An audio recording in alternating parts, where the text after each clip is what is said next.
the Hug Nation hug with a toddler trying to lick your face, says Sachi. Well, you know, in many cultures, that is actually how the Hug Nation hug is practiced. It's just that I rarely have a toddler here, so it's tough for me to actually do the toddler lick. Toddler tongue is what it's called. Although it's in Brussels, they call it the Duschlim. I can't pronounce it, but anyway, well done.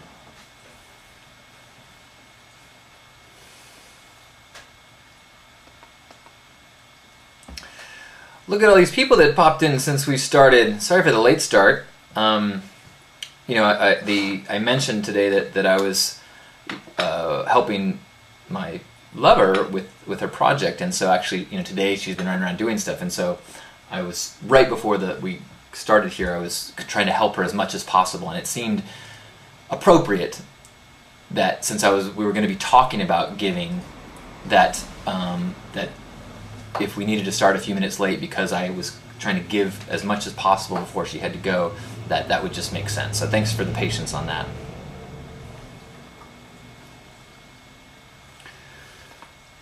Now the thing about a toddler drool, though, like, toddler drool is kind of adorable, as opposed to, say, 6-year-old body fluids, which are, man, those things are like snot machines. They touch everything, and I went to this a birthday party where almost everyone there had children. There's probably as many kids between the ages of 2 and 7 as there were adults.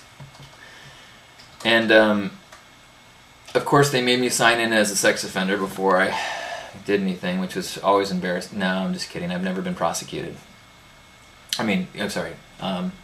Prosecuted, yes. Never been convicted. That's the word. I'm still kidding. Never had police involvement with any of my nudist activities.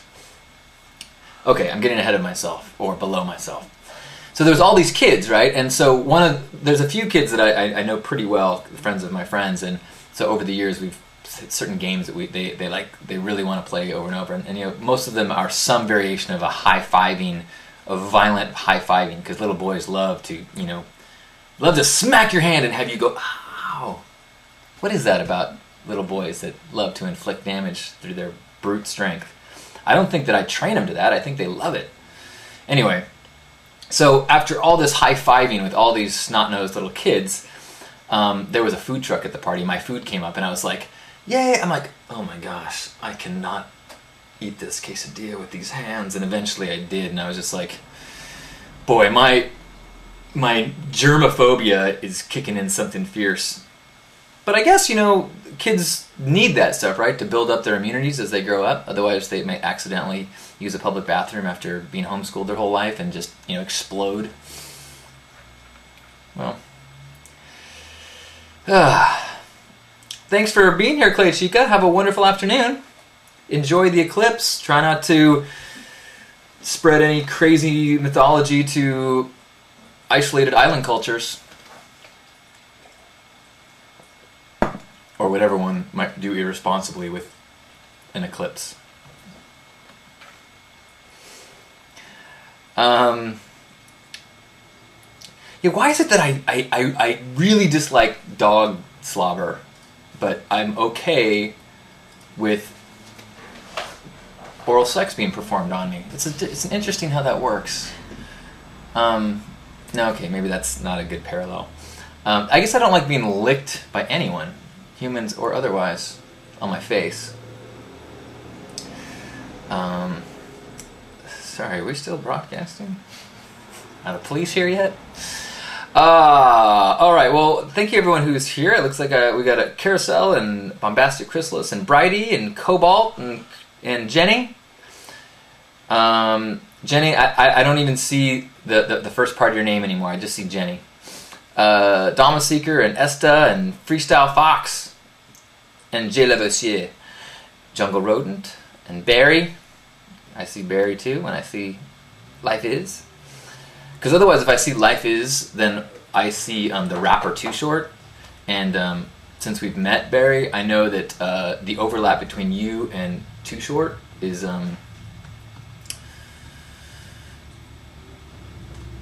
cursory at best. Although I've never heard you rap, so side story on Too Short. I actually did see Too Short in concert once when I was in high school. I was really into rap, and so I went to a concert where there was not a huge number of people as pale-skinned as me at the concert. I felt it was an unusual situation. It was at times tense. But it was cool. It was a different time. This was pre-LA riots, pre-Rodney King, and so rap was this interesting overlap of culture at my high school. In other words, anyway, so Too Short's performing, and at one point he did that stop in the middle. So he puts a chair on stage, pulls this woman from the audience who's just like, Too Short, pulls her on the stage, and she's sitting there, and he raps and walks around her, strutting, holding his dick, basically saying, bitch, bitch, bitch, bitch, make me rich. You know, like I don't know if you know Too Short, but his songs predominantly use the word bitch in other ways. And I was watching this going like, massive cultural I don't get this. Like, she is going crazy, like, Too Short called me a bitch. I'm like, you're welcome? I tried that as soon as I got back to school the next day, and I don't know. I don't. For some reason, I did not have the same success as my idol, Too Short. Actually, Too Short was not my idol. Now, Cool J, that's more of an idol. All right, sorry, we were off track. Welcome Matzog and Mazzy Mouse and Piratey and Sachi and the Raging World and those that are in the chat room without names. I will speak to you without words.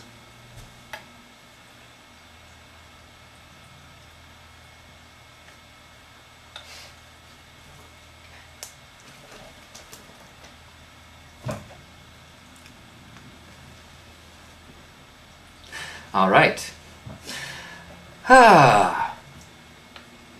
We've got about 20 minutes in our afternoon broadcast. That's barely enough time for me to dig out of the hole I've created for myself, but we'll do what I can do.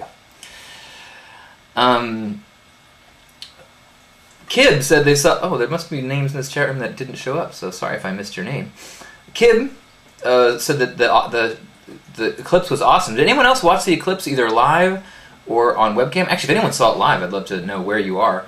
Or if anyone wants to say where they are in the physical world, that would be a kick. I was kind of poo-pooing watching the eclipse on webcam as Piratey was like, it's happening right now! And she pulled up, I'm like, oh yeah, wow, cool. So, it was pretty neat. Of course, it reminds me of the image. It shows me how culturally infected I am. I kept reminding me of the TV show Heroes. If anyone remembered watching that show, there was a eclipse-triggered mutation that happened in that show, and so I keep going like, kind of trying to feel like, what did I get? What did I get? Did I get flight, telekinesis, invisibility? Can you still see me? All right. Well, time will tell. I do have the mutation, and I'm not sure if I've ever shared this before. I'm not sure if I can since I just trimmed my arm hair, but I have blonde hair on one side of my body and brown hair on the other, and it's going to my underarms as well. You don't believe me? What? All right. I'm going to prove it. Can you see? Maybe not. Okay. That was a disappointing display. But I assure you, I have brown hair on the left side and blonde on the right. That's why when the Department of Mutant, whatever they're called in the X-Men, comes looking, I'm going to be hearted away on the first train.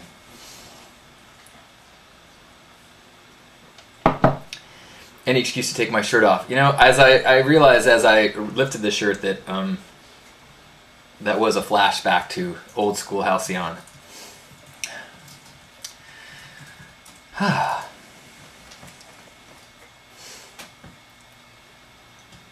A birthmark that covers half the body. Kind of reminds me of the Stephen Wright bit where he goes, I got a full body tattoo of myself, only taller.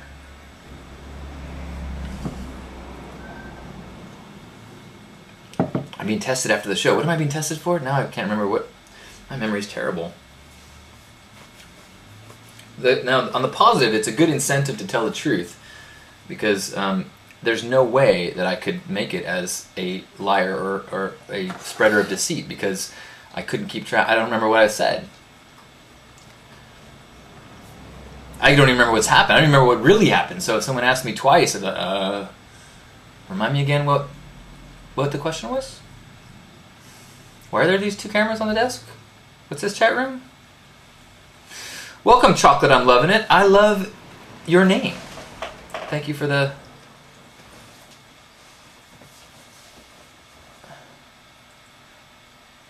Okay. I've totally lost track of what we're talking about. I see DNA and missing children.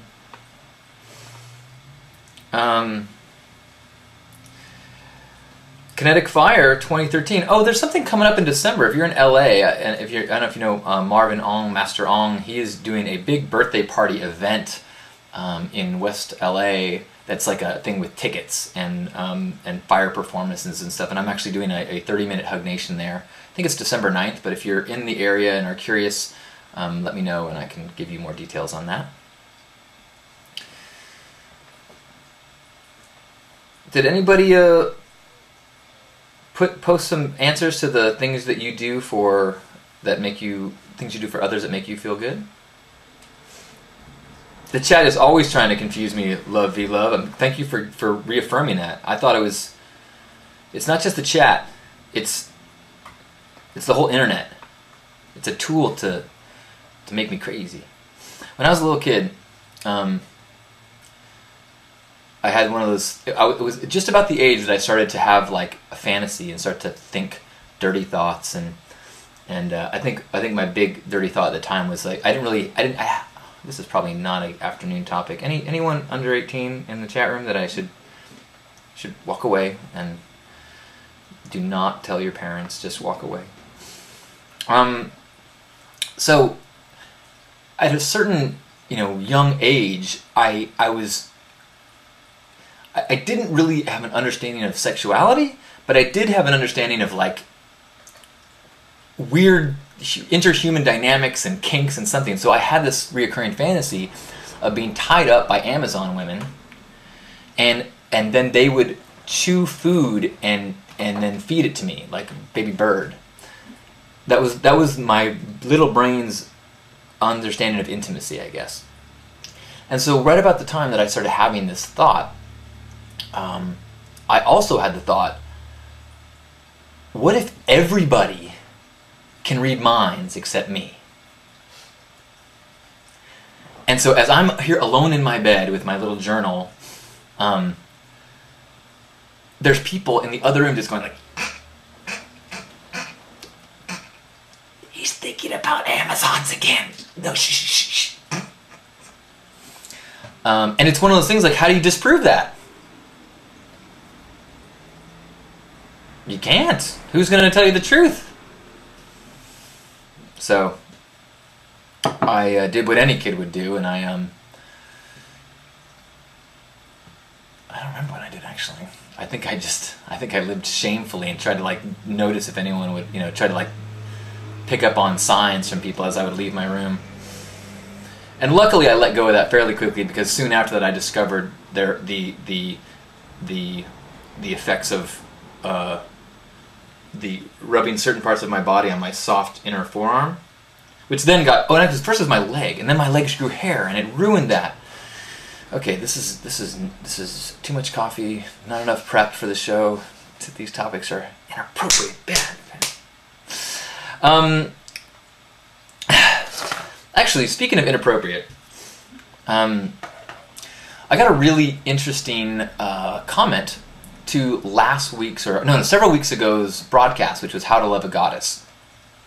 And the person wrote to me, they said, this is all great, but, don't you work in porn? And porn is so against everything you're talking about. It's so exploitive, and it's so this and this. And then they said, well, I had a porn addiction for years, and I've finally gotten over it. And it was... And then filled with all of these statements about all the negative things about the porn industry and porn and all the victims involved. And first of all, I'm not involved in the porn industry except that of a healthy appreciation. I was, however, at one point in the adult industry. I worked mostly in internet and for internet sites and doing marketing and among other things, but that was the bulk of my work. And so in that process, I went to a lot of trade shows and met a lot of people doing all different types of work, behind and in front of the camera and in marketing and sales and everything. And what I reflected was that there is good and bad people. There is integrity and exploitation in every industry. I challenge you to find me an industry where there are not people being taken advantage of, and there are not some people trying to do their best and share their gifts with the world, whether they're bankers or whether there are, the iPod is this glorious thing, and yet there's tons of suicide involved with the manufacturer of, if you trace it globally. And who's to say who's being more exploited? Someone who is literally getting fucked, or someone who's figuratively getting fucked in earning minimum wage, working 80-hour weeks so that they can afford their one-bedroom apartment, and giving up huge amounts of their life and freedom to have a traditional job. Is that more exploited or less exploited than someone who shares their sexuality for money? That's every individual's choice, and that could be different for you as it is to someone else. And one of the things that I learned very quickly was that be very careful about projecting your judgments onto other people. You just have no vantage point. Now, are there people that are in bad situations that get taken advantage of? Absolutely. Are there people that see human beings as simply numbers in a spreadsheet and will twist and push and do whatever they can to maximize their dollars? Yes. It's just the adult industry has certain aspects that make it so much more emotional for us, I think, and that's what triggers us in some ways. But he said something about because he's his unhealthy relationship with porn was kind of this proof that this is this terrible industry. And I'm like, well, if you had an addiction to cheeseburgers, and if you were dealing with your obesity, that might be an argument that there are flaws and challenges and problems within the food services and fast food and restaurant industry, but it doesn't mean that that is a bad thing in and of itself. It simply means that there is room for struggles, and we all are, that's poorly expressed. But what I'm saying is, it's a similar thing. Maybe not, but you can tell me that I'm crazy and that you think I'm wrong. But the hug industry is very exploitive. I don't know if you've seen there's a story that's been going around. There's a woman who runs a company called The Snuggery, where she snuggles people for $250 a day, something like that. This non-sexual touching, and I've probably seen 50 people go, "Hey man, well, I want a job doing that," which goes back to something that I try to share with anyone who's got great business ideas, that it's never the product, it's always the distribution and marketing. The best product doesn't win, the person who controls distribution and marketing. So if you can get your name out there as a snuggler, you can make a solid living. Which, by the way, I have just launched my snuggling business. And I do in-call and out-call. Mine, however, is sexual.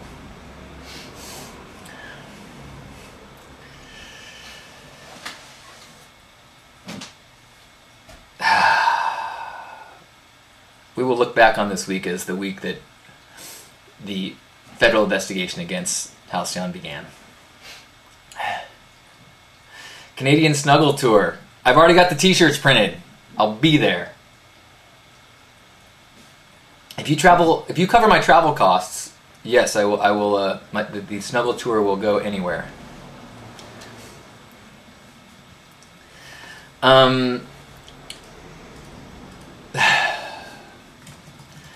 Speaking of going anywhere, I've been shopping for a new Hugmobile. Got a few more minutes, right? And it's tough because, you know, what I really want is exactly what I have except newer. And oh, whoops, didn't mean to do that.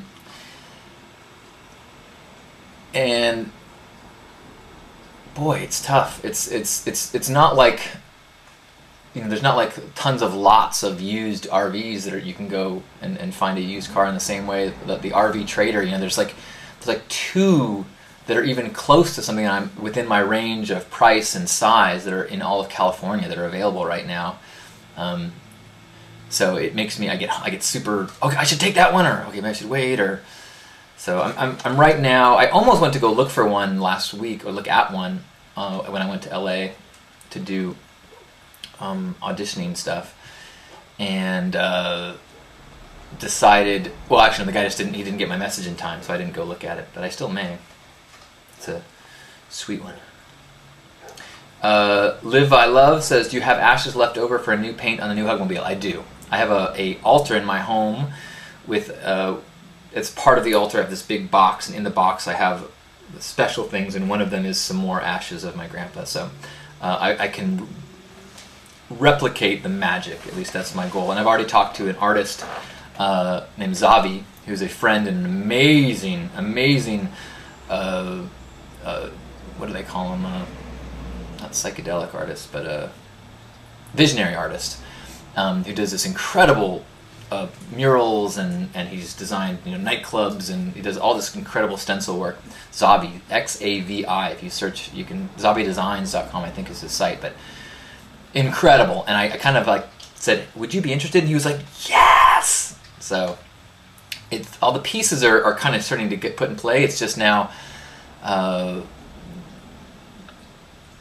figuring out what I want to get and having the guts to pay for it, because I'm trying to stay confident with all my finances, but I'm really in a state where the idea of buying a new car is, well, let's just say I'm banking on a revolution, so that there'll be no reason to have money in the bank anymore. I don't know.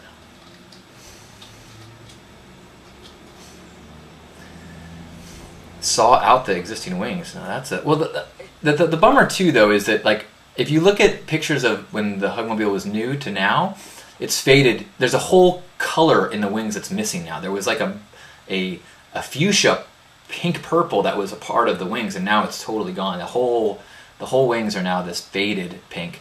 And there's been damage from eggs and from spray paint on it, so it's not nearly in the state of pristine. You know, it's been 5 years, and 5 years for a spray paint job on a car that's parked outside is I think it's weathered. It's awesome. If it was running, I would be happy with it and maybe even try to touch it up, but it's not, you know, in a museum state right now.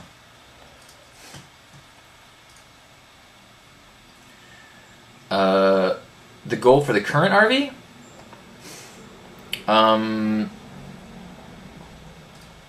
That's a great question. Hopefully, there will be. Hopefully, I'll you know, find somebody who Because I mean, it's still there's certain it's not worth what I put into it, but there is a value to it. And if there's a burner with even mild mechanical skills, they could certainly make it work. It's just that the challenge for me to make it work is tough, because every time I have a problem, I'm not there. You know, the mechanics are hours and hours away.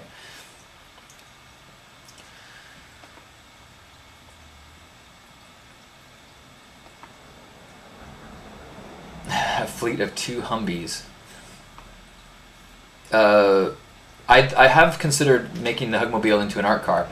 The thing about art cars is that they have to be, like, as it is right now, it would not pass as an art car. It has to be, an art car has to be unrecognizable, so it couldn't look like a Winnebago. We'd have to add actual wings or some sorts of, you know, additional things so that it looked like something else, which, you know, possibly, you know, a 454 engine on this big frame, you know, creating some sort of platform on top, actually could be a great base for an art car. Says the guy who can barely load staples into a staple gun. But there are other people with skills, perhaps.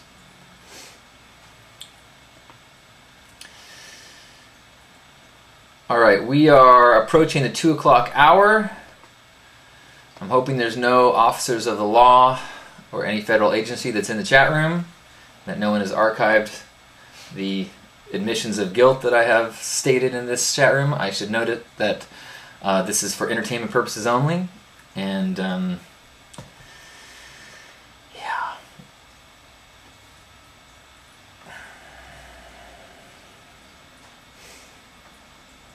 Almost 11 o'clock. Where are you? Sorry, I missed the post about where people are.